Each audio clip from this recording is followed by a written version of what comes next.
Welcome to Family Life Forum.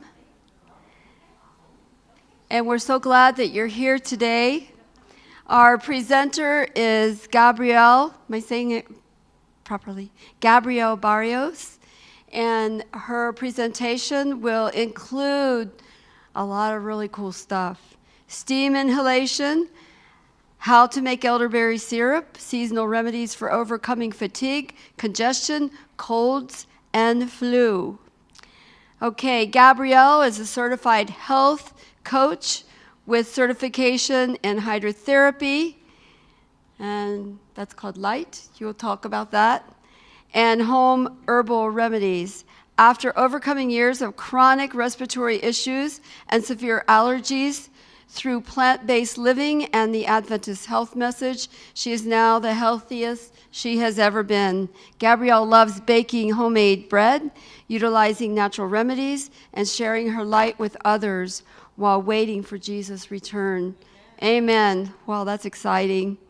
So, are you looking for simple, effective, and natural ways to keep your household healthy through every season?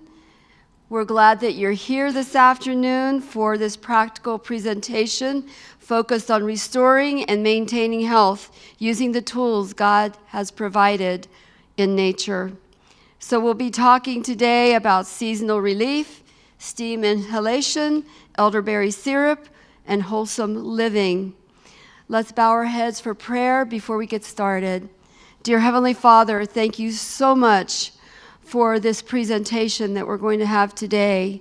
Thank you for the life that you have given each of us. Thank you for your natural remedies. Thank you that you have given us every herb of the field that will be food for us in some way, even ones that we think are nasty and horrible, have a purpose in this world. And I pray, dear God, as we go on an adventure today and we learn maybe something that we haven't thought of before, that we will be inspired to be healthier and to search for those remedies that will be perfect for us. Thank you so much for hearing our prayers. Send your Holy Spirit to be with Gabrielle. And I pray, dear God, that you will just cover us with this beautiful robe of righteousness and heal us of all of our diseases. In Jesus' name, I pray for his sake. Amen. Amen. Gabrielle, come on up. Testing. Awesome. Great. Thank you. Yes, I am the healthiest I've ever been, but I am overcoming a cold today, so thank you for having me. I didn't mean to play the part so well as I teach you how to do herbal remedies. But I'm overcoming it really fast. It started Thursday with the sore throat, something coming into work that shouldn't have been at work, and it kind of just spreading before my very eyes. And I was like, oh man, then I had a sore throat. And this was Thursday, so praise God, I'm already like overcoming it. That's how it is with me. I get over it real quick. Thank you, Joyce, for the introduction, and praise God. Thank you for having me here. So when I was younger, I used to have bronchitis like 2-3 times a year, a couple of times. It turned into pneumonia. I had extreme allergies, trees, grass, pollen. I had to do the allergy test. They pricked like the little pricks, the bricks in your back to common allergies. I think there was they exposed me to over 175, and I was allergic to 170 out of them. I think the most common ones that I wasn't allergic to are peanuts and bee stings. So I'm not allergic to wheat or all the common things, but when it comes to trees, grass, pollen, all those things, yeah, I had to get the immunity from the shots when I was younger, but then they halted because insurance coverages, and fast forward later in life, not having a good diet when I was younger. By choice, I became vegan, and I was like, well, I might die because I'm allergic to plants. But I've also been the healthiest I've ever been. Despite all that, I was convicted about the health reform before I became Adventist, which I really applaud for this church doing. Yeah, I was plant-based like 5 years prior entering to the church. And I could attest that it works. Yeah, and I've gone to do blood tests, and they're like, everything's perfect. Like calcium, vitamin D, blood sugar. They're like, what are you doing? Well, eating plants and fruits and all that. Okay, so yeah, from that, becoming a Christian, I'd love to share my testimony, but today's not the day for that. But I learned about Lay Institute of Global Health Training, and that's an online course that is Adventist-based. It's called lightingtheworld.org, I believe, is what it's the website. Pastor Rodney Bowles was the president of it. I don't know who became president after. You can't see the color? Yes, you can't see it. You have a darker. Yeah, I could probably use like purple or purple's probably. Thank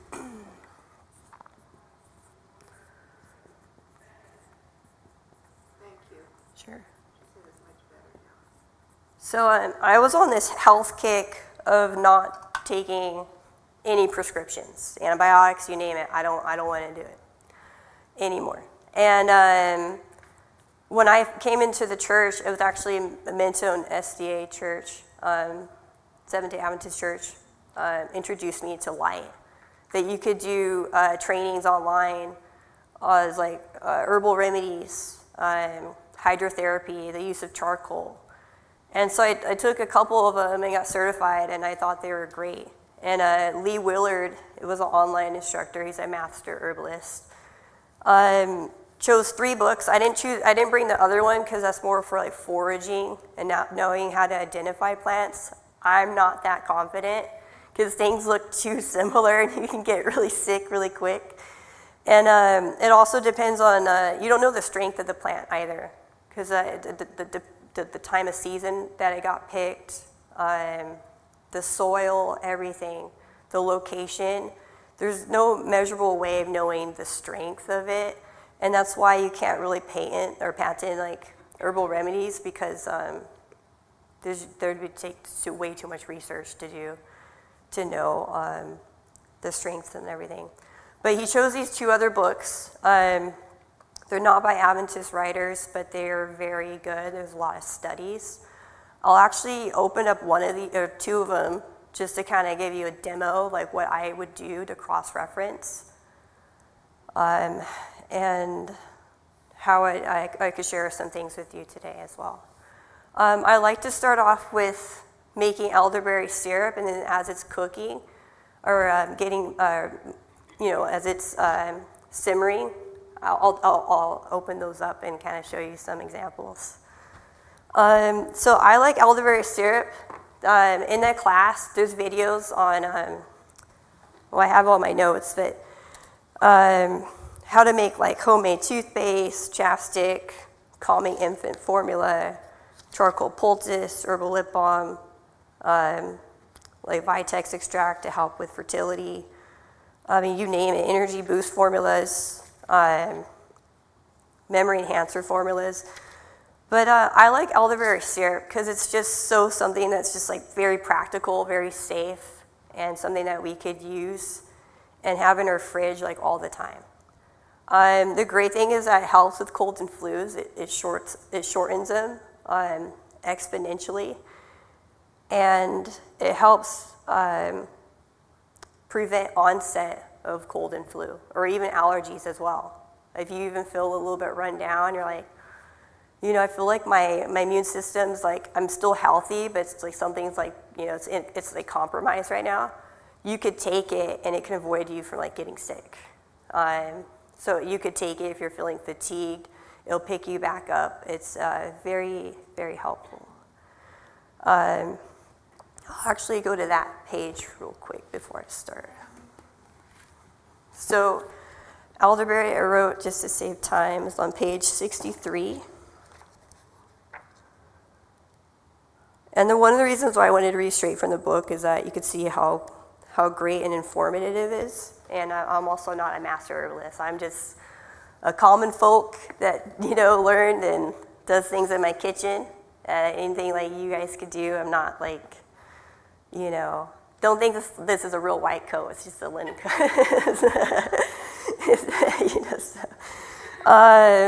So elderberry. Elderberry is one of the most effective herbs for preventing and treating colds and upper respiratory infections, eczema and other skin disorders, and to reduce pain and inflammation. It may also be helpful for patients with diabetes as it fosters increased glucose uptake out of the blood into the tissues. Elderberry stimulates the immune system and has shown some activity in preliminary trials against viruses such as HIV. And then they have sections for like asthma, bronchitis, influenza, and studies for that. So it says that elderberry contains substances that disarm the neuraminidase enzyme of flu viruses, preventing them from penetrating healthy cells. It has been shown to be effective against 8 strains of flu virus, while vaccines are only usually effective against 2 strains. And like A and B? This is effective against 8 strains. I would rather be taking this than getting vaccinated. And once infected, elderberry has been shown to speed recovery by as many as 3 days. So, I'm pretty much good since Thursday. A clinical trial of elderberry syrup, Sambucol, you've probably seen that over the counter, right? Found that it cured 90% of flu infections within 72 hours. In the same trial, patients receiving a placebo needed 6 days for recovery. And, yada, yada, yada. It relieves nasal congestion, fever, and sore throat. Considerations for use. That's why I really like this book, because usually it tells you the milligrams that are safe, but also tells you considerations. There's a lot of things that people take that they shouldn't be taking. So it says that the daily dose is about 10 to 15 grams. It also comes in tinctures. We'll make a syrup today. There are some side effects: headache, rapid heartbeat, dizziness, large doses, uncontrollable diarrhea. So people, don't think more is better, especially with herbs. It's not. More is not better. And don't eat unripe berries. It does have cyanide content. So there's people that forage and stuff. I don't do that. I don't have confidence in that. I'm glad that people foraged these berries for me and sold them online and they're safe. But you just have precaution with that. Okay, so patients who have diabetes or low blood iron, do not take this because for some reason it has a complex with iron and it can become toxic in the blood. So always have precautions. I share the example of ginkgo. That's kind of like a big rave right now. We're like, ginkgo, it helps blood flow, concentration. You see it at Costco. And it actually, if you take anything higher than 240 milligrams, which he cross-references like maybe 3 times a day, but you shouldn't really have to go more than that daily. It does help open up your veins, so you get more oxygen, you can breathe better, you can concentrate better. But I've gone on Amazon or other websites, not to bash them, but the vendors that are selling it, 10,000 milligrams, 1,000 milligrams, take 3 times a day. And I'm like, oh my God, like people are gonna, what can happen? It won't cause an aneurysm, but it can cause spontaneous bleeding and rupture. Because then you're opening the vessels too much and they're just gonna like seep and bleed out. So these things are, that's why I'm very grateful for this class, because I just learned so much more. And I always invite people to call me before they take something so I can look up and cross-reference the dosing, what not to take it with, other things that are helpful, which I'll share a little bit more later, and happy to do that. But I just want to start off with that. And we got the water boiling right now, so we're doing good on time. So elderberry syrup, for those who are comfortable taking it, it is very safe. It doesn't have a complex with like all iron in your body. Just careful if you know you have low blood iron, or like anemia. So with the ingredients, I usually do half cup of the berries. I'll do 1/4 of a cup today, just to make a small batch. And then I also usually use echinacea. Elderberry.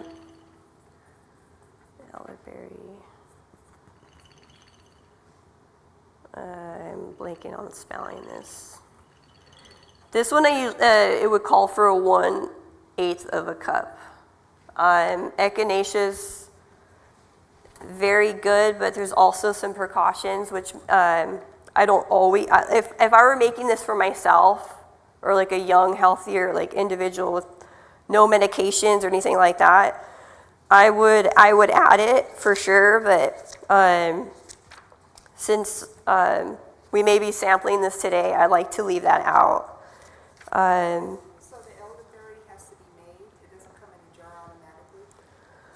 Well, I'm going to show you how to make it, but you can buy over-the-counter Sambucol. It's a very common brand. They have it in most stores like CVS or Walmart, I think. Yeah, it's already pre-made. I prefer to have it homemade, but Is that the bottle right there? no, that's just a sugar. So echinacea is very powerful for colds, cough, influenza. It's one of the most studied herbs in humans. It can use extensively to boost the immune system, fight infection, and help speed up wound healing and reduce inflammation. It's a very, very powerful adaptogen herb. It boosts the immune system. It's very great, but the considerations for use can be kind of cautious for people who are allergic to ragweed.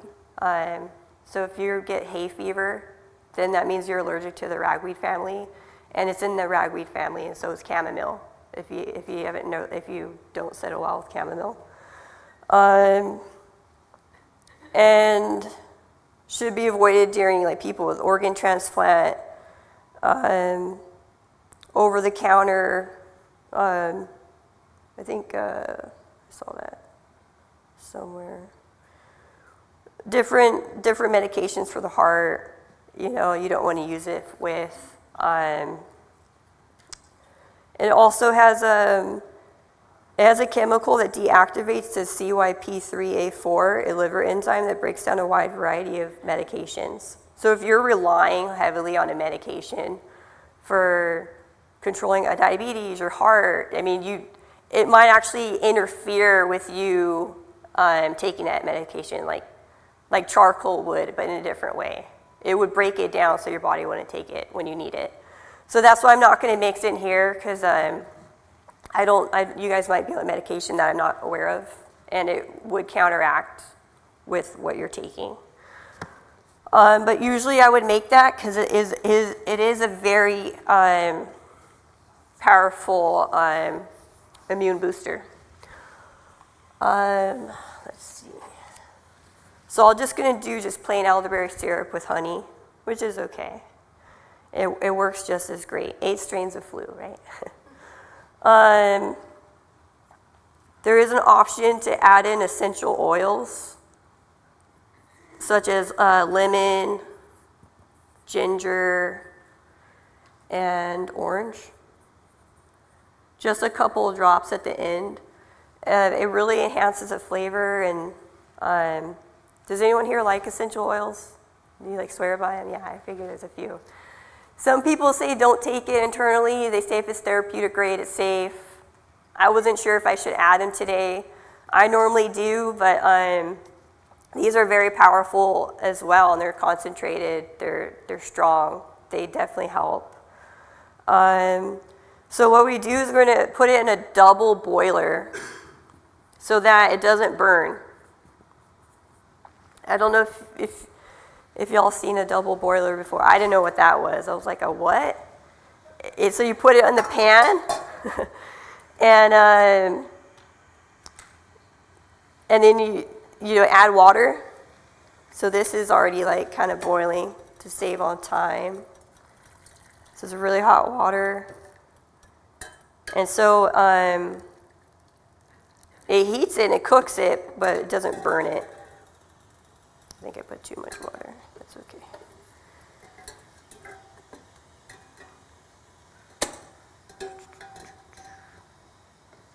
Be very careful with that. There we go.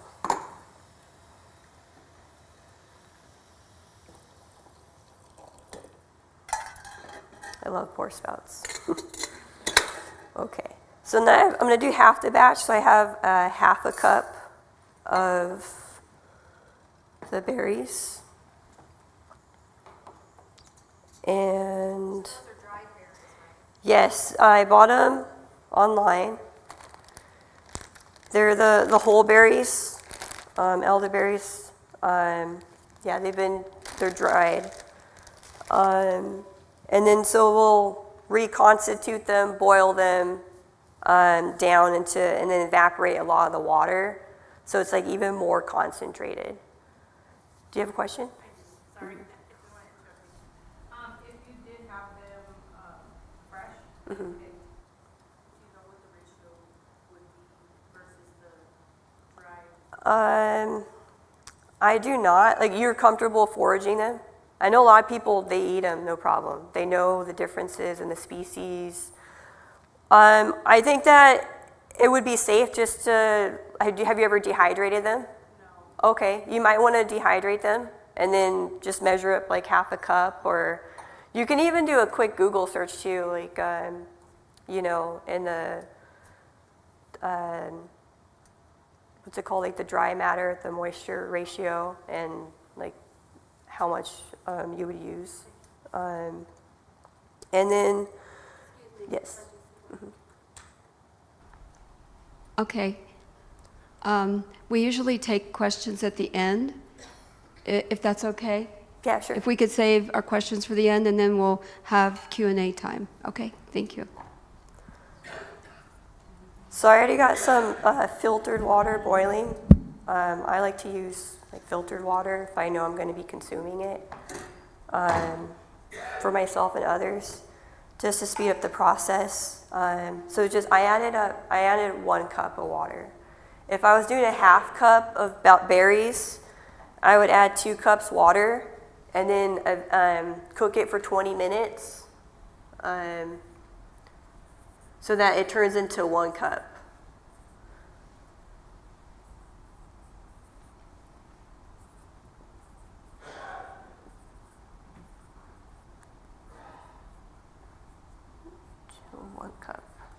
So it's about 1 cup of concentrated juice, then it's done cooking. It takes approximately 20 minutes.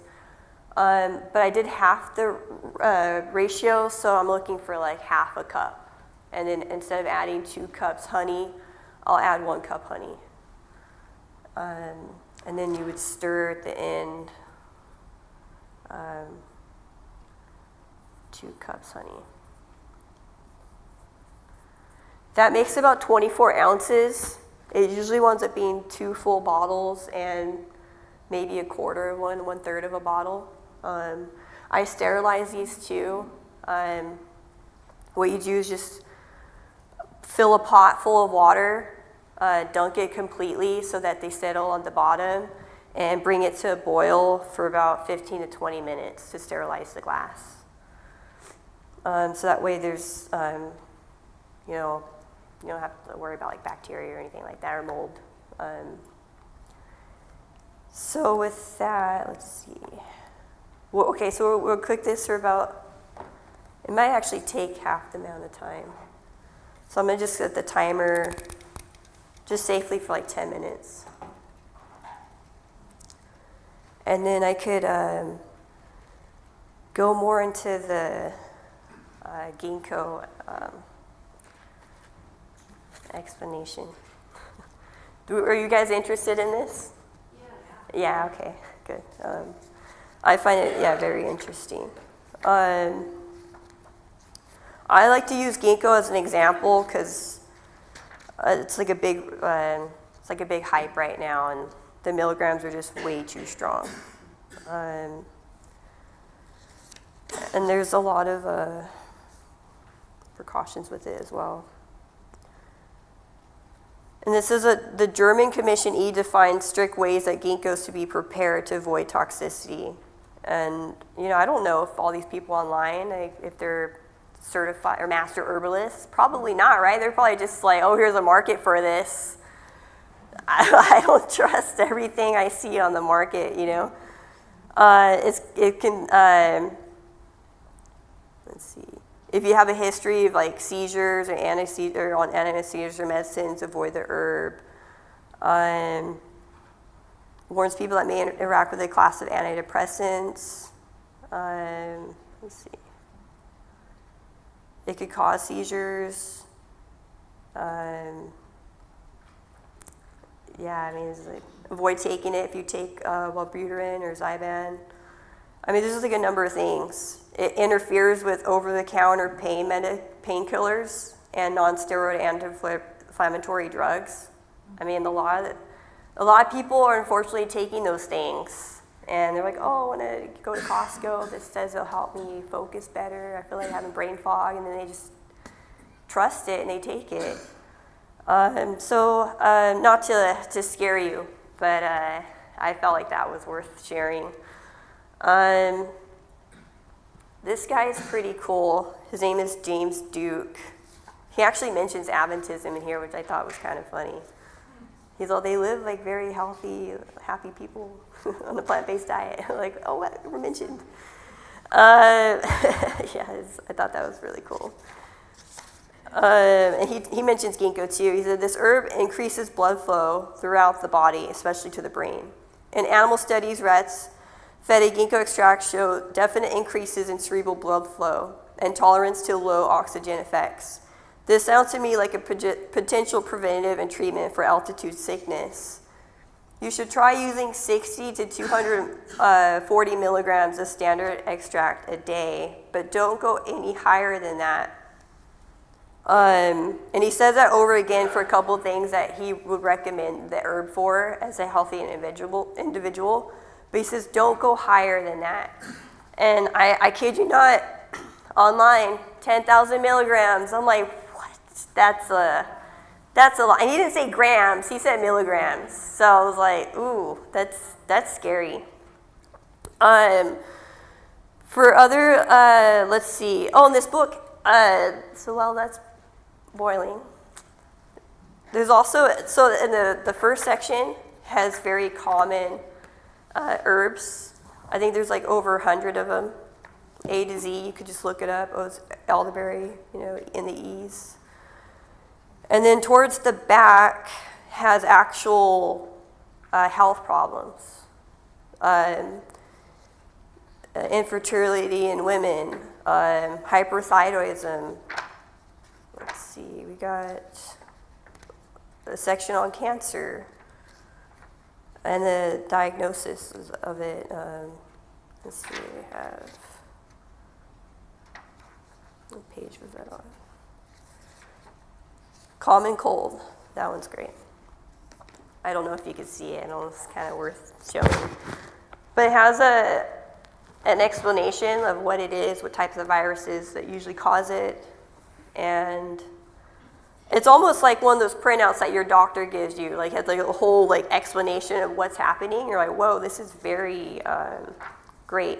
And then it gives you herbs with the milligrams and why they recommend it that can help with that.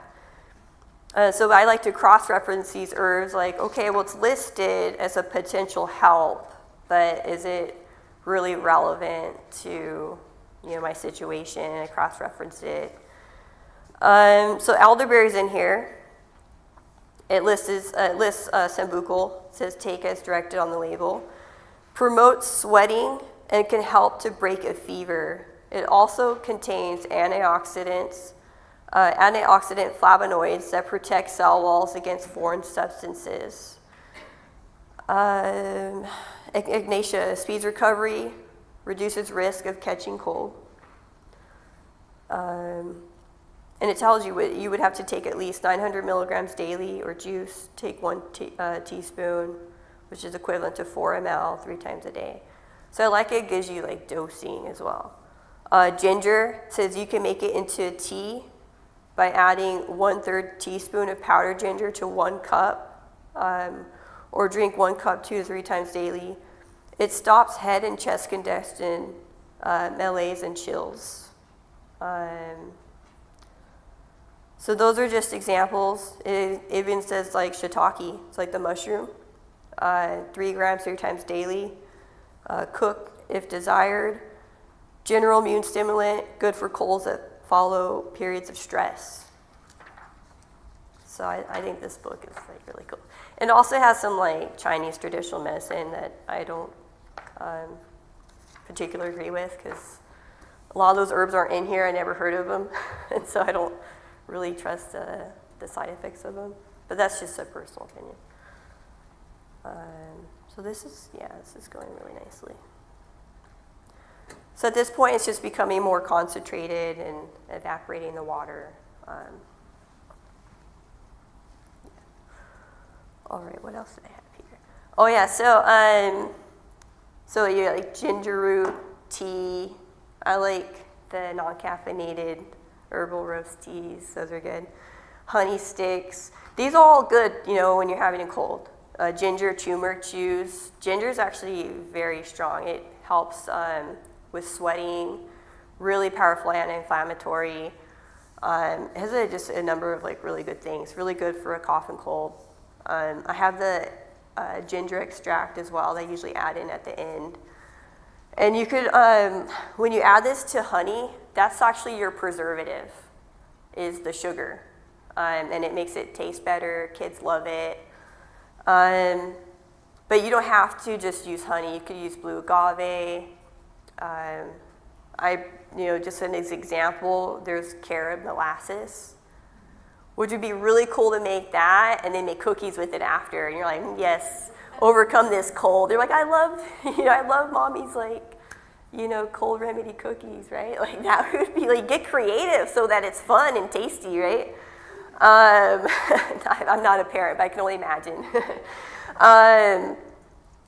Essential oils are powerful, or even tinctures. Dr. Neil Nedley, right? He said that frankincense is, as a biochemist, he said it's one of the most powerful anti-inflammatories you can have. He had shared a story about this woman who, I think she was crippled for 14 years, and she came to Weimar desperate for help, and he's like, okay, take this. She was able to run, and then she went back home. She said, well, maybe it was the diet and everything else, so she stopped taking the frankincense. The next day, she couldn't get out of bed. So she's like, I swear by it. And he's like, as a biochemist and looking into it, he's like, yeah, and it's biblical. He said it's amazing how it works. I like to personally buy some from Hawaiian farms. They use a non-alcohol derived just by glycerin based. So I like that company. What else could I share? I would like to ask you, are there any questions so far? We could stay to the end. I could keep talking. That's okay. You have more to say? I could always have more to say, but I kind of want to just check in with the crowd real quick. Everyone's good? Yes? Wait, I have to bring the mic because we're online. Okay, yeah. That's why. Also, if you're having a cold, what can help a lot too is you can make a natural like Vicks vapor rub of rubbing just coconut oil with eucalyptus oil in it. Put it on your chest, and then you can just inhale it. Or people get really chapped on their nose. I just was like, by default, I'm gonna put some chapstick. It helps. And people are like, I never thought of it. I'm like, it took me a long time to think of that too. So, I mean, it works. Yes. Yes, thank you. I just wanted to know, where do we get the book? The book, Can we okay, get yeah, it? I think I did order these from Amazon. But Okay. be by the author, because they have different ones. Yes, yes. So I could, we could pass it around at the end. I could write it on the whiteboard. I think that this still needs a little bit longer. So if I know 10. Thank you.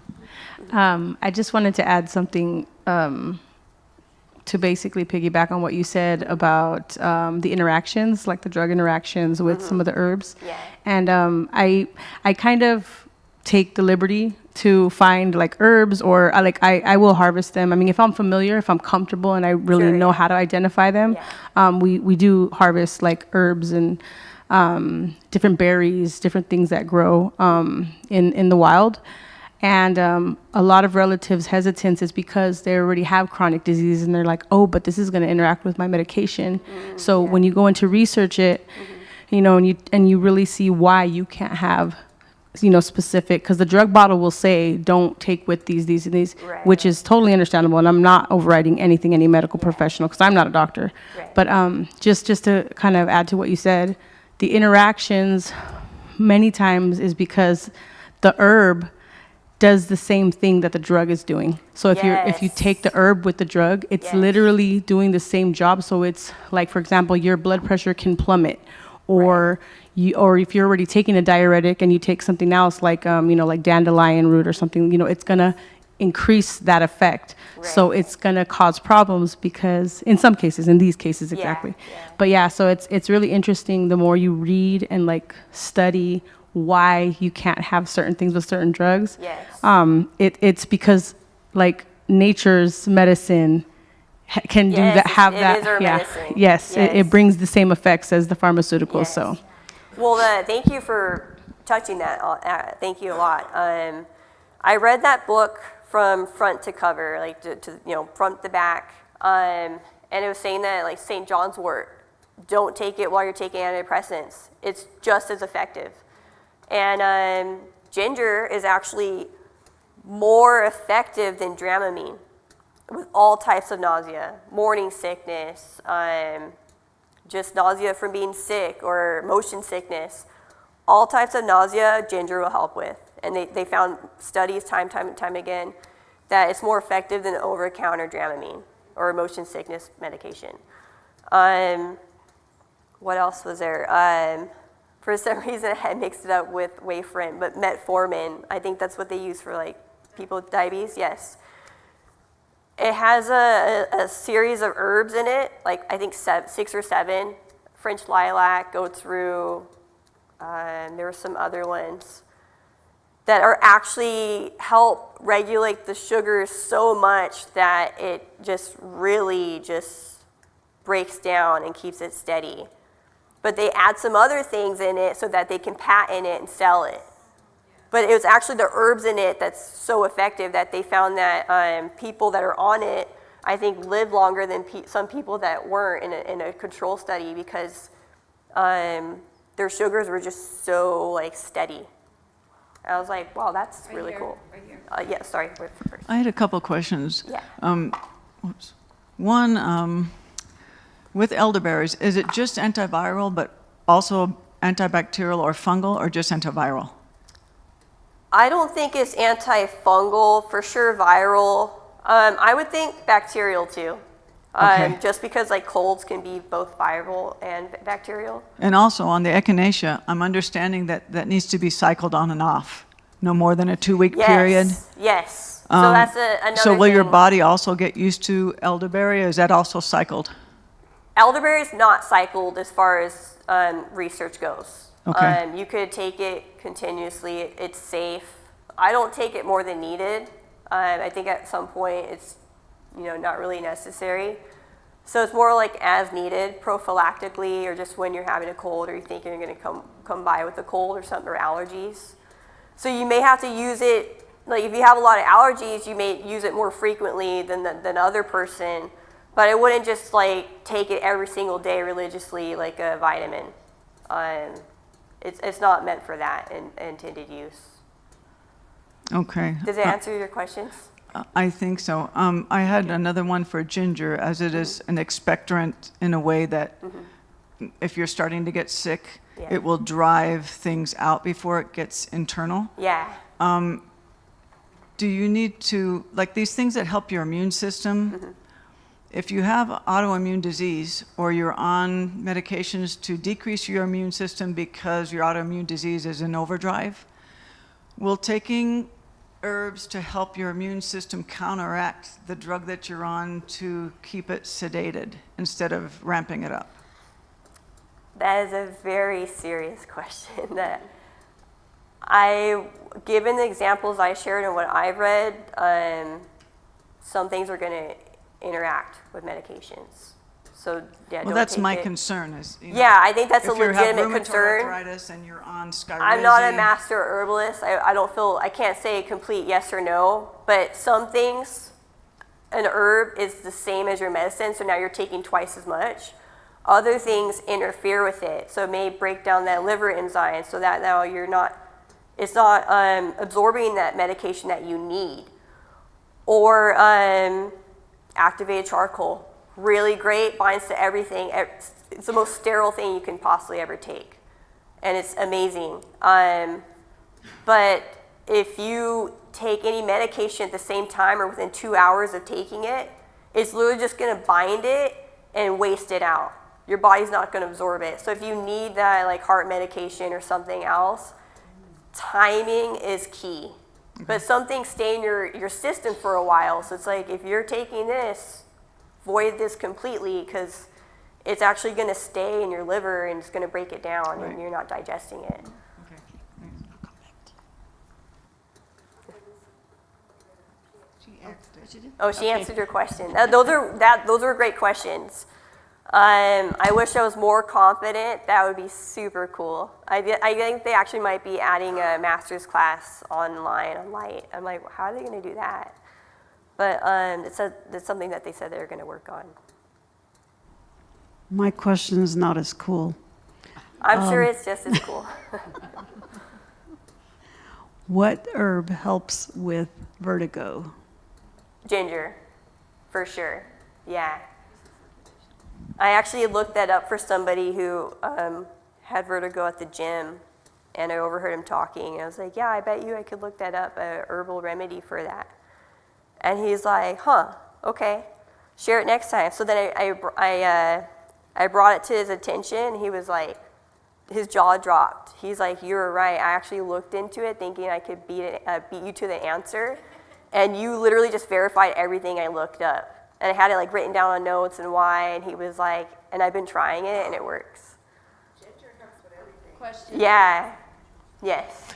Hi, you mentioned the 50% reducing factor from 2 cups to 1 cup with the ingredients in it. Yeah. Are we talking about a time factor of a low flame or high flame and reducing it? And when you reduce it by 50%, the consistent of it, do you drink that or do you add that to anything else because now is much more powerful? What I'm doing is just making less quantity. So it's not making it like, hold on just a second. I think this is on. So instead of adding more berries with more water, I'm adding less berries with less water. So it's like the same amount of concentration. I'm just making less quantity. I bring it to a boil. It doesn't get that hot though because there's no lid. So it's actually, even though it's on max, because this burner's not the greatest, it's actually at a good simmer right now. You want to bring it to a boil and keep it at a strong simmer for 20 minutes. Any other questions? Okay. The timer went up. It should be, yeah, I think it's looking pretty good actually. So that's when we get the Sev. And then it should be equivalent to about half a cup. So pour this in here, strain out the berries.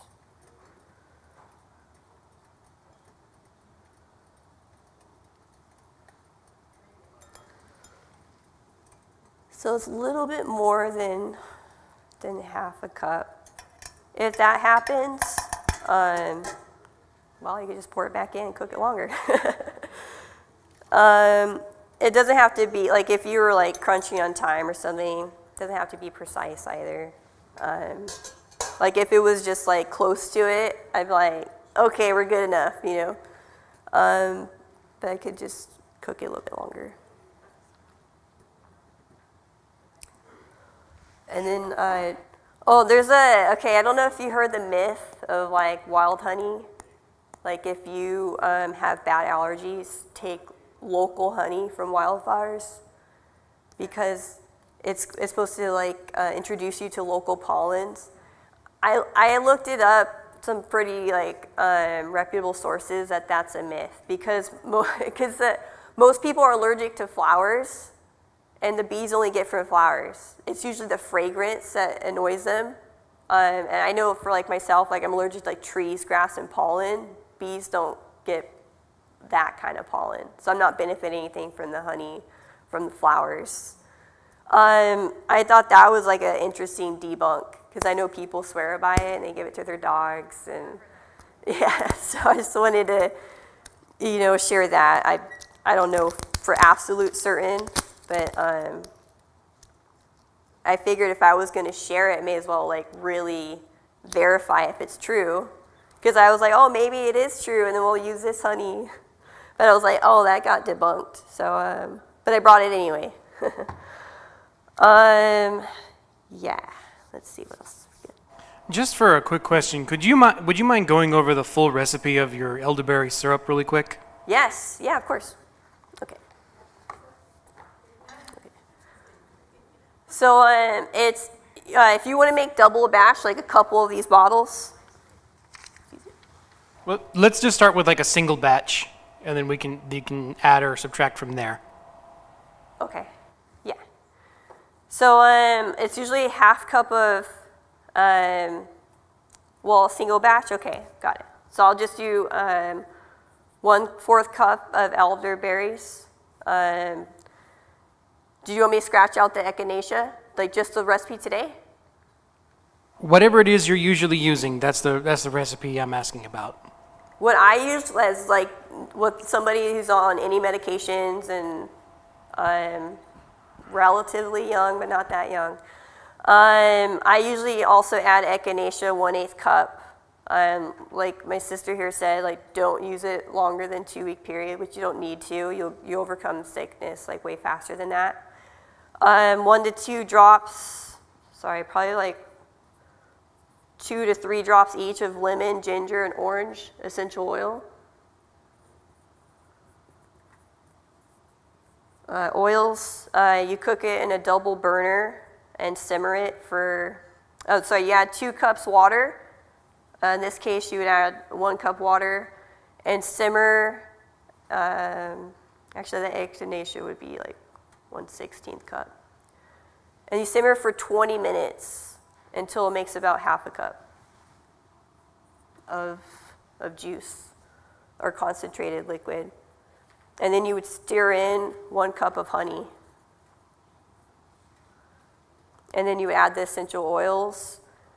And you could also add fresh grated ginger as well. And that would probably make about 16 ounces. It would shorten symptoms. That's really great for cold weather or daily prophylactically when you're feeling run down or on edge. Oh yeah, so even if you're feeling on edge and restless, it's good for that too, because your central nervous system is stressed out, and that's usually when your system's being compromised, and you can take it to help with that as well. And it lasts for 6 to 12 months, preferably in the fridge, in amber glass bottles so that the light doesn't degrade it faster. I have a question. David? Okay. Regarding essential oils, some of them right on the bottle say for external use only. Yes, yes. So can you tell us which ones you would recommend for internal use? Yeah, so it would have to be food grade, but if you were to buy it, like food grade essential oils, everything's going to pop up therapeutic grade. If you look it up, it says therapeutic grade is technically safe for internal use, but that is something that you're just going to have to come to conclusion on your own. I brought them. I wasn't really wanting to add them. I had, when I first got here, I was like, who are the essential oil fanners? We feel like it's safe, but at the same time, when in doubt, keep it out. Or you could add fresh ginger, fresh lemon juice, fresh orange juice. People swear by doTERRA, I've heard some bad articles in doTERRA also, so there's good and there's bad. Young Living. Young Living, yeah. And they said technically anything therapeutic grade. To each their own, you're just going to have that conviction and whether you think it's safe or not. So to be safe, it's just better to use Fresh instead of the essential oils? It's better to use fresh to be safe. Yes, you could, and then you could boil it in so it's more concentrated, especially if it's you put a bunch of ground ginger in there. But the essential oils are technically a lot more potent. Yeah, because you have other ingredients in there, correct? Yeah. So fresh is Well, not other ingredients, it's just the way that it's derived. It's really just, it's stronger. But the bottom line is fresh is better. Yes, it's safer. Okay. Yeah. Good, got it.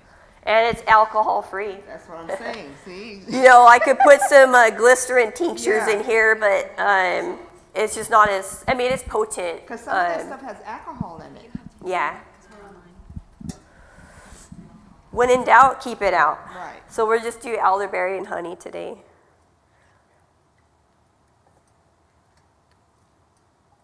These are really good questions. You're all A students. Half cup. Pretty much on the dot. Awesome. Just to clarify, if you're using tinctures, which I've used for years after I got diagnosed, and they do come alcohol-based, however many drops you use in a shot glass, within a minute the alcohol is evaporated out. And if you're cooking with them, it also cooks out. So alcohol is not an issue with that. Many Chinese herbs come decocted, or some things are CO2 extracted. Sure. As long as it's done with a good company, you know who's doing it, when they harvest, what times of the year they harvest, where do they store them so there's not mold.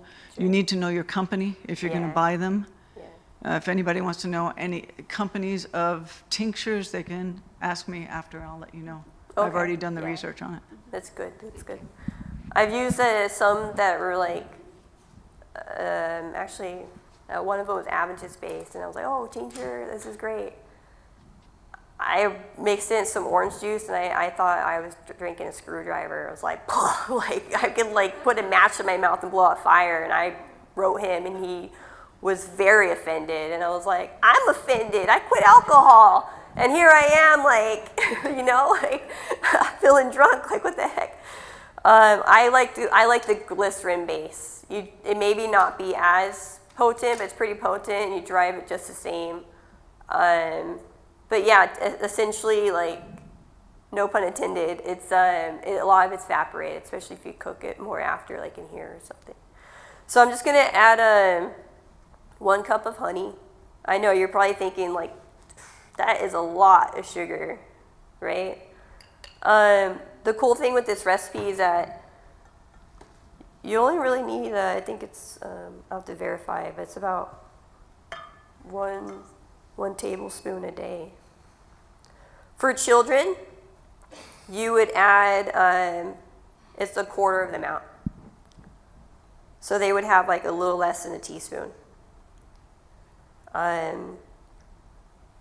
They don't need as much. And that goes actually with well, any safe and relevant herb for them to take. They would only need like 1/4 of the amount.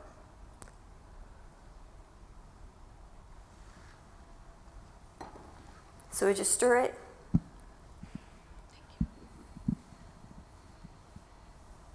Question? Yes. Thank you.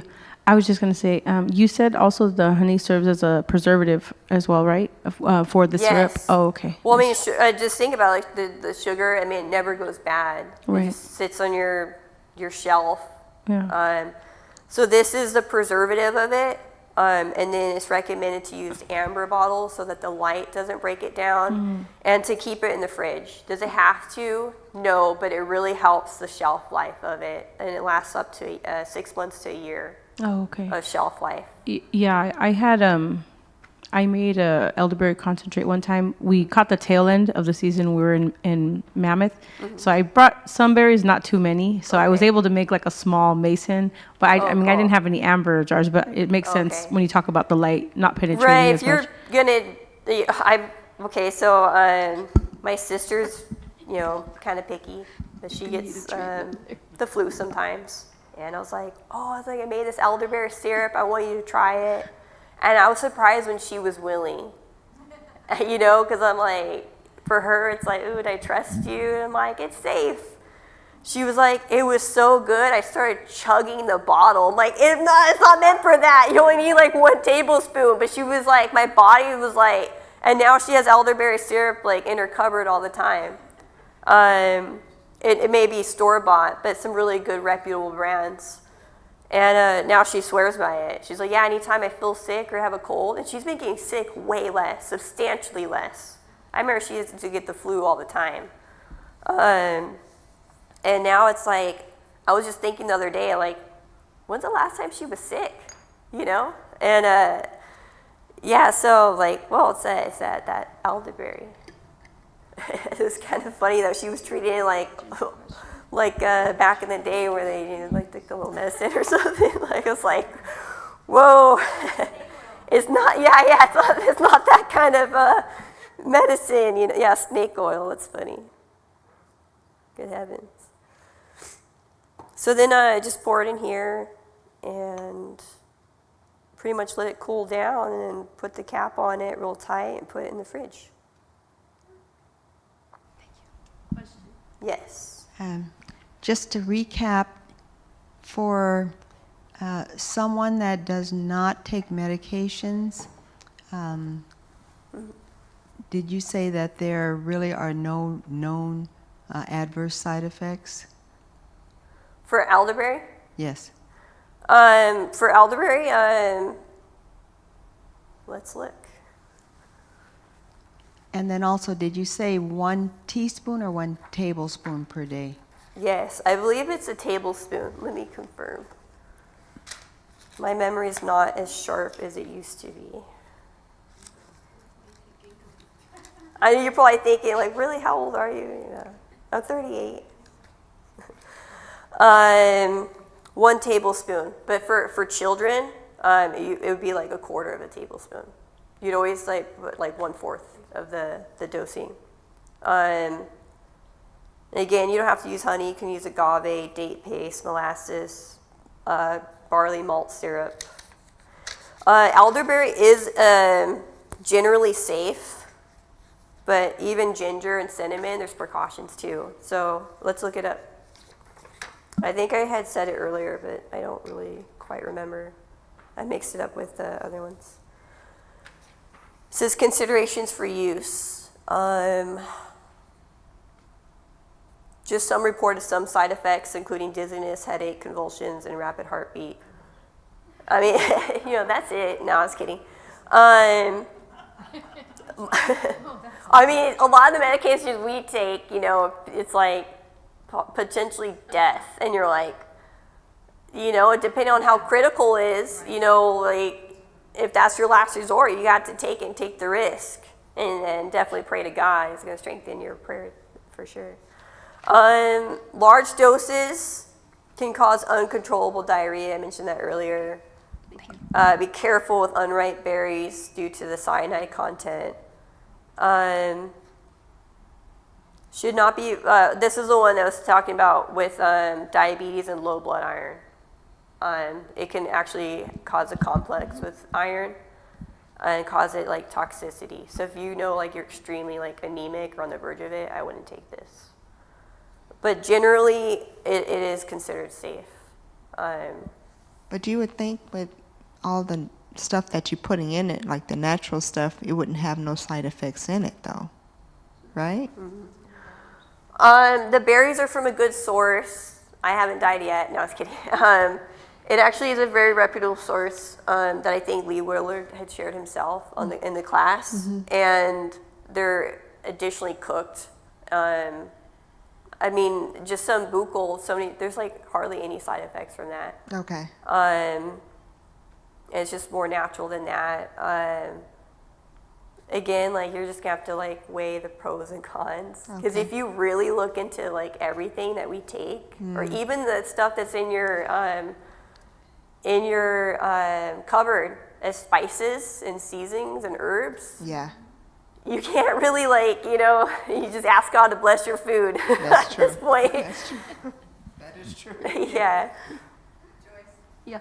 I was reading this, I was like, wow, I really find this, very grateful, this book, but I, it's kind of like, I went to school for a little bit as a surgical sterilization tech, and I was like, nothing sterile. Basically what you were saying, Missy. I think everything, especially herbs, remember drugs typically have their origin in herbs.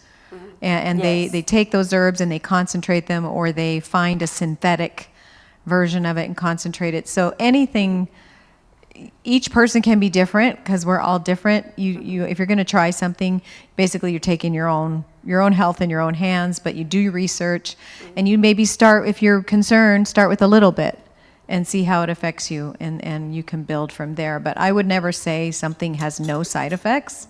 Right. Just, because everybody's different. Somebody can be affected a different way. You could be allergic to something and not even having known it until you tried it. So you want to take everything with caution, and then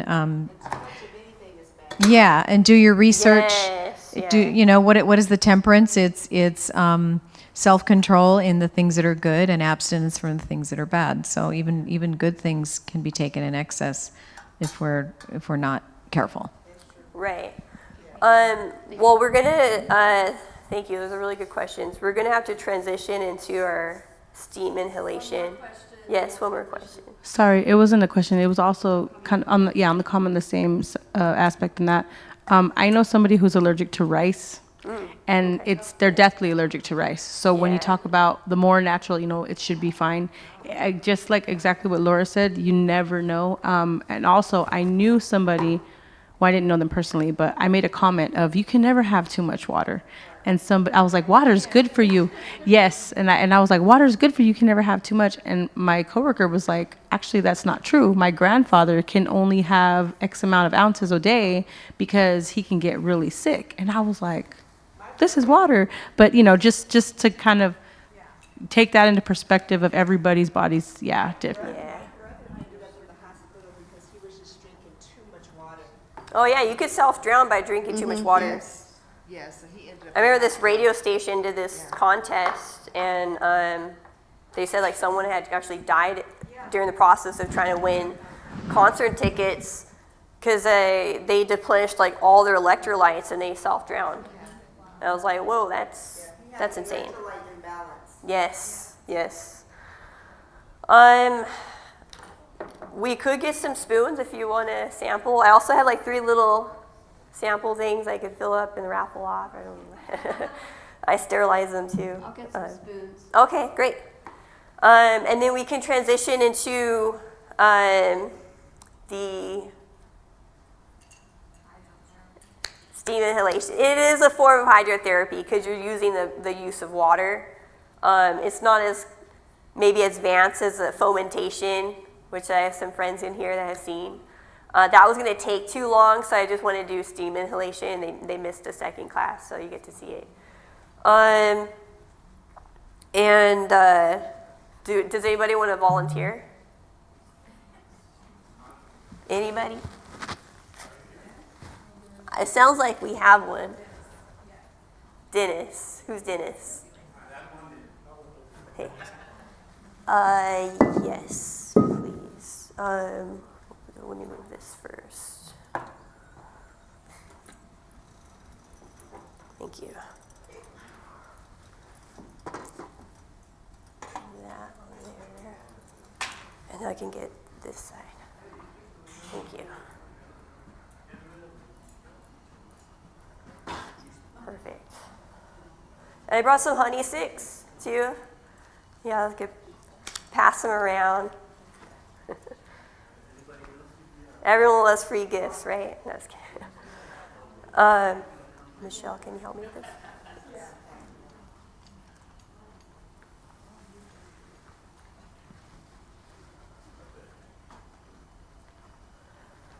So this is a cot. These are very helpful because you could just take it and meet somebody at their house and help them. Are you Dennis? Yeah. Okay, great. Come on down.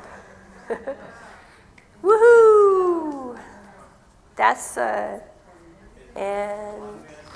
yes. Okay, so I like to use, let's see, cedarwood and eucalyptus. Because eucalyptus has eucalyptol. Yes. You can lay on your side. He's like, I didn't sign up for this. This is just a pillow to like go in between your knees so that they don't clank. But you just want to lay on your side and your head. You can use on the towel. I could even put this under here. It's a waterproof, and I'll hook up.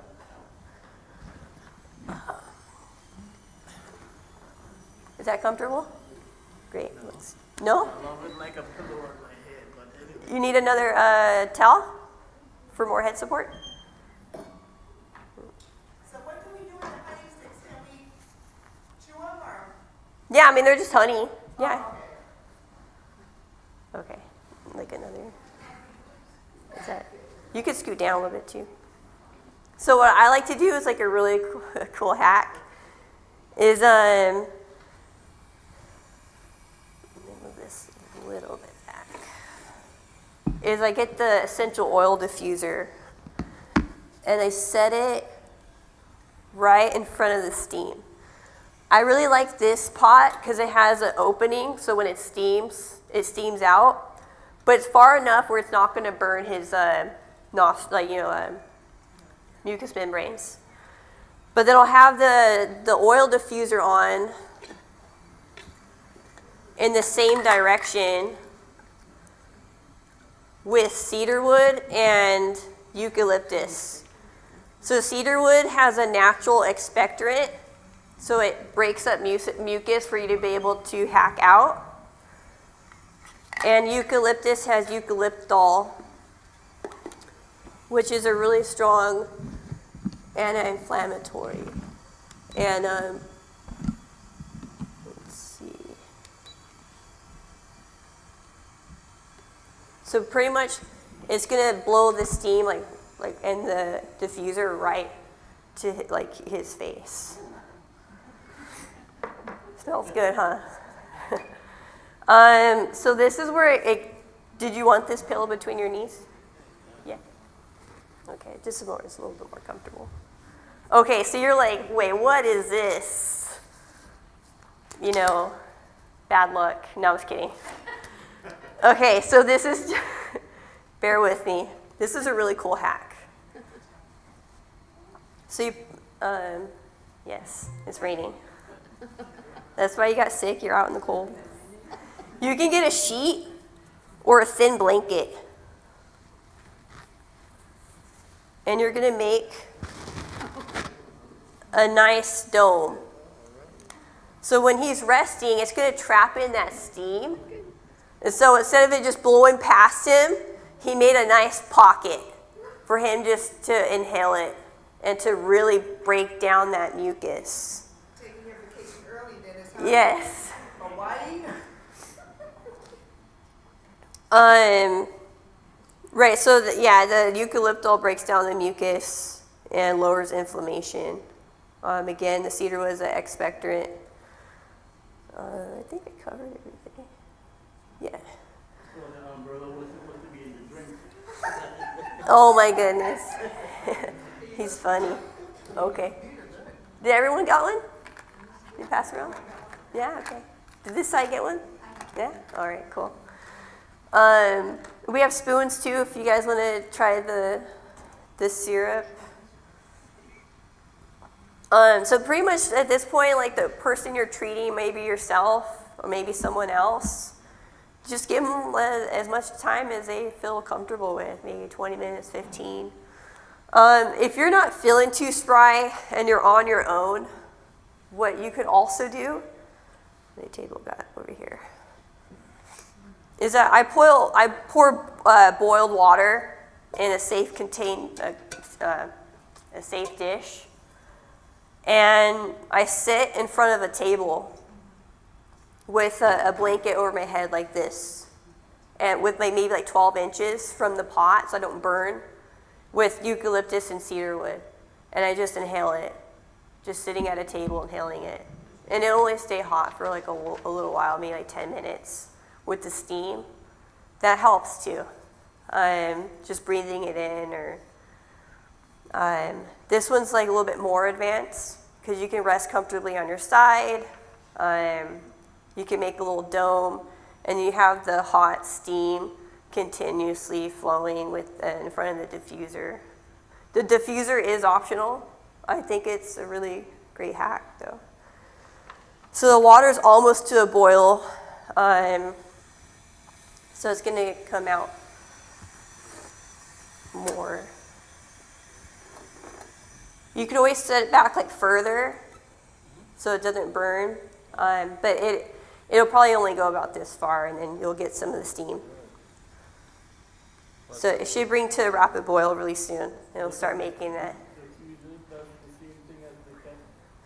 No, the kettle has a little spout at the end that's going to shoot steam, but it's going to catch the fuse. I guess with a mist, and it'll target towards your face. I tried this for the first time at the last demo at Arden Hills, and it worked. And the lady's like, I feel like I can breathe. Felt very relaxed, and they did an ice massage on somebody else that needed it, and I was like, that's good to know that worked. Cool. Yes, question. We might need the mic. I've done congestion before, and I've used the oils in the shower, in the corner away from the water. Yes, okay. And then, I'm loud enough. Well, we're on the and then just the steam of the shower. Yes. And having the oils far from me with eucalyptus has opened up my lungs. Yeah, you could put, like those steam droppers, but just essential oils in a hot shower. That helps. Like I said too, that natural Vicks vapor rub with some coconut oil on your chest with eucalyptus or peppermint. So he's just gonna rest. That's gonna bring to a boil. That's pretty much kind of caps everything. We'll let him hang out here. But is there any other questions or? Yeah. Just want to clarify from what I've been told, and I want to make sure that what I've been told is correct. Sure. That you should never put essential oils directly on the skin without a carrier oil because it can burn your skin. Is this correct? So coconut oil would be the carrier oil. Right. It could burn your skin. That is true. Like if I get a mosquito bite and I put like peppermint oil on it directly, it'll like kind of make it look like, I don't know, like henna or something. But if I put like another oil on it, it really helps totally numb and heal the process of a bug bite. You actually remind me of something too that I wanted to share earlier about the dangers of some oils, like wintergreen is so strong in menthol that it can just bypass like all your skin and it can attack your liver. I think peppermint is technically only safe on your neck and your back. But some people, I made tea with it. So it's like you learn all these things that you're like, was anything safe, So just use like precaution, but just have precaution though, because some things don't show up overnight. They show up over time. And wintergreen is like so potent, and they make gum out of it. How much is in the gum, but and some people swallow that, like what they chew, like the saliva anyway. But just have discretion. Mm-hmm. Okay. Does anybody want to try the syrup? Yeah? Okay. I mean, we could probably have you line up at the table. Dennis, you doing all right? We can also, if you're treating somebody else too, like I like to do is pray for that person and then.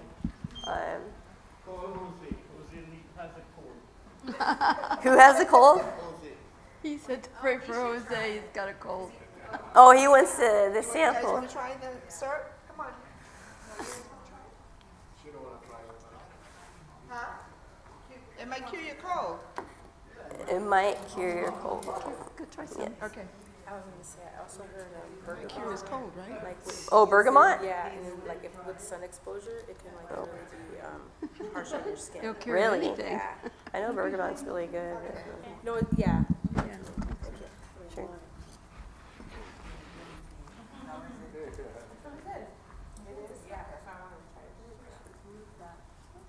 Kind of overflowing. Testing, 1, 2, 3. You just down it? You just down it? Yeah, pretty much. I mean, you could mix it with juice or something, but ideally you could. What your sister was thinking about there. Yeah, she was like, I was just chugging it. Get used to this. This is good. Yeah. But you only take this if you have a cold, right? No, you can use it if you're feeling like run down or restless or fatigued, or to prevent a cold. Yeah, like everybody else is sick. I'm gonna take my elderberry. Oh, okay. So I wish we had sample cup. Oh my god. Sorry, I'm about to get like a cleaning towel or something. I was saying, it tastes good, huh? Yeah, let's see what it does. Yeah, of course. Here's a teaspoon of medicine. Sorry, this wasn't something's on that spoon. Wasn't the best setup. Oh, you had it. Pastor, you want to try some? Sorry. Oh, okay. All right, who can go back to the church and back without spilling? We should make a game out of this. Tastes like honey, yes. Elderberry flavored honey. Oops, tilting to the.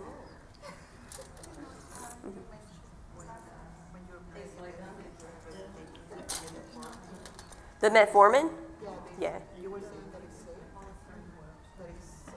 Because I'm so afraid to take it. There's some herbs in there that is safe, but what they patent with and what they add to it, I don't know. It has side effects. But they found studies that it really breaks down the sugar so much that it was very beneficial. It could be, but I would. Actually, I don't need a whole spoon. If you just Okay. like dip it in there or just a drop. Okay. You were saying that this is not safe if you're diabetic, right? Potentially. This one, and for sure low blood iron, but potentially with diabetes. But there was also a section that said it was good for diabetes. So, yeah. And then he was like, oh. Right. So this is it's blowing steam now. I can actually probably bring it closer. You in there, Dennis? Yeah. And it's pets to have essential oils on your pets because it hurts their liver over time. It kills them. You mean to like inhale? Oh, okay. You know how people put those things in their light? They Is put that it- good? Yeah? I don't know. You need it closer? Oh yeah, it's for sure hit now. Yeah, I could see it. Yeah. I know. The wind's blowing like that way. No, I was kidding. Sister was saying that watch out with essential oils because even cats inhaling it or pets, it could be unsafe.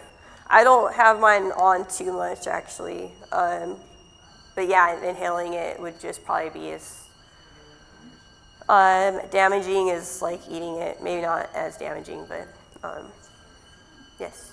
It's probably really bitter without the honey, but if it's tolerated, is it more or less effective without or with less honey? You would definitely take less of it. So she was asking, it might taste more bitter without honey, but would it be more or less effective? With the honey, the ratio is being diluted, so you'd have to take more of it.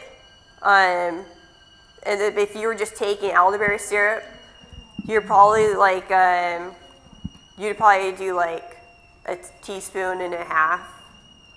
Because the honey to the elderberry syrup ratio is half, like a 1-to-2 ratio. But is it more effective though? No, it's not more effective. It's just you would just take less of it and cut out the sugar. The sugar at this point is the preservative, but also people swear by the health benefits of honey as well. So it's not that it's more effective. Fewer calories, yeah. Yeah. Any other questions? Should I ask 3 random questions? Does somebody want to take a little sample thing home? Yeah. Go ahead. I didn't even know if anybody was interested in that. Should I fill up 3 vials? Dennis, do you need any water?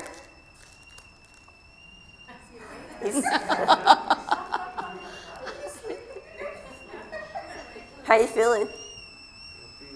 Yeah, it feels good. Do you need any water? Yeah. No, he's good. Okay. I brought bottled water with some straws so that they can drink, feel comfortable. It's very comforting. It's very soothing. He said I'm feeling good. You feel like you breathe better? I know. Yeah. Oh my God, that's funny. It's not like that though, huh? No, I don't think it's like that. Does anybody want one of these? I only have 3. She's interested. Okay, 1, 2. There's one more unspoken for her.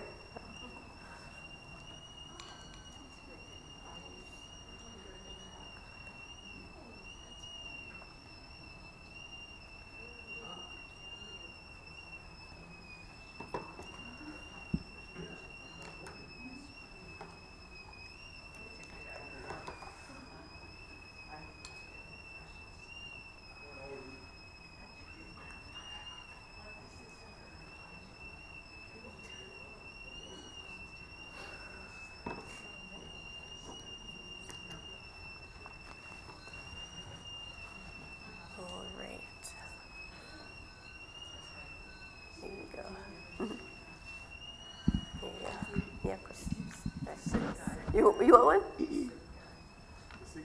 I feel like he's under peer pressure back there. Everybody's and he's all like. I think he needs it. They called you the sick guy. I don't know if I would want that nickname. He has a Schnupfen. He what? A Schnupfen. A Schnupfen? Schnupfen is a German for a cold. That definitely sounds German.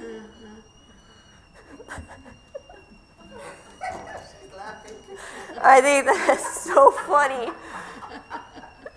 She's all a Schnupfen. Like what? Oh my goodness.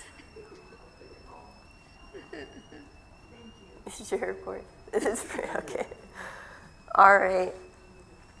Friends, how do we officially say this is This has been fun. This has been fun. This has been fun. Joy, this has been fun, huh? Let's give her a hand. Glory be to God. Thank And you. could you introduce your assistant over there? This is my assistant, Michelle. She's my best Let's friend. give Michelle a hand, too. Second to Jesus, she's my best friend. Final words? Oh, and let's give Dennis a hand. yes. Yeah. Let's give David a hand, too, back there. Yes, thank you, Amy, team. Thank you, And Joyce. one more person I'd like to give a hand to is she's really going to be embarrassed. Sorry, Martha. Let's give Martha a hand because she does the flyer. Give her.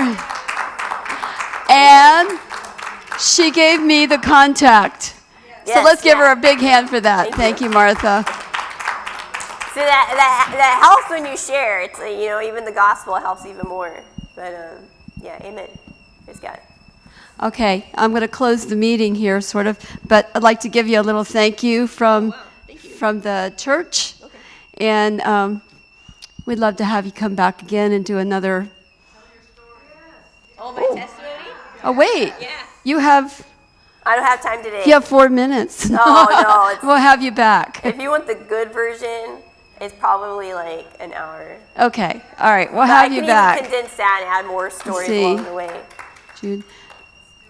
She could do a sermon and then do the afternoon. July, August, September. Oh, it'll be next year. Okay, sure. Because I'm full Yeah, up we until. can plan I don't it have my later. calendar here, but I think I'm full until maybe July of Okay. 2027. Yeah, for sure.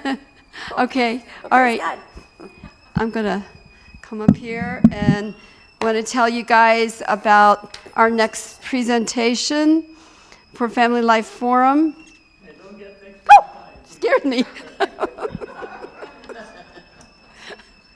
Okay.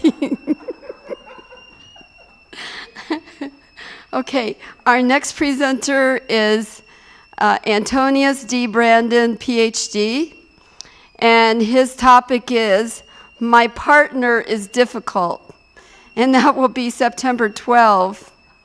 Okay, Dr. Antonius Brandon is a senior psychologist with the Riverside Psychiatric Medical Group and licensed to practice in California. He's the founder and director of Neuropsychological Services Incorporated, where he provides neuropsychological evaluations and cognitive rehabilitation treatments. Okay, so he's been a pastor, he's been an academic leader. He served 10 years as a pastor in West Indies before joining Loma Linda University as a full-time faculty member in 1980. He chaired academic department for 12 years and retired in 1998 as professor of marriage and family sciences. So he holds degrees in theology, marriage and family therapy, and clinical psychology. And he also has postdoctoral training in grief therapy from Palo Alto, Mental Research Institute, Human Sexuality, Neuroscience Institute, UCLA, and Neuropsychology Fielding Graduate Institute. So he has researched religiosity and death and dying, marital communications, ADHD, and has lectured across 4 continents. And that's Dr. Antonius D. Brandon next month. Okay, let's bow our heads for prayer. First of all, I'd like to thank you all for coming and for participating with your questions and comments. Let's bow our heads. Dear Heavenly Father, thank you so much for this wonderful afternoon with Gabrielle. And I pray, dear God, that you will protect Gabrielle and Michelle as they travel back down the hill. Yes, and I pray that we will be able to have her back, Gabrielle, next year. Thank you for all these wonderful speakers that you've brought our way, and I pray, dear God, that you will help our future to be bright and that we will learn a lot each time we have a different speaker. In the name and the power of Jesus, and all God's people say, amen. Thank you.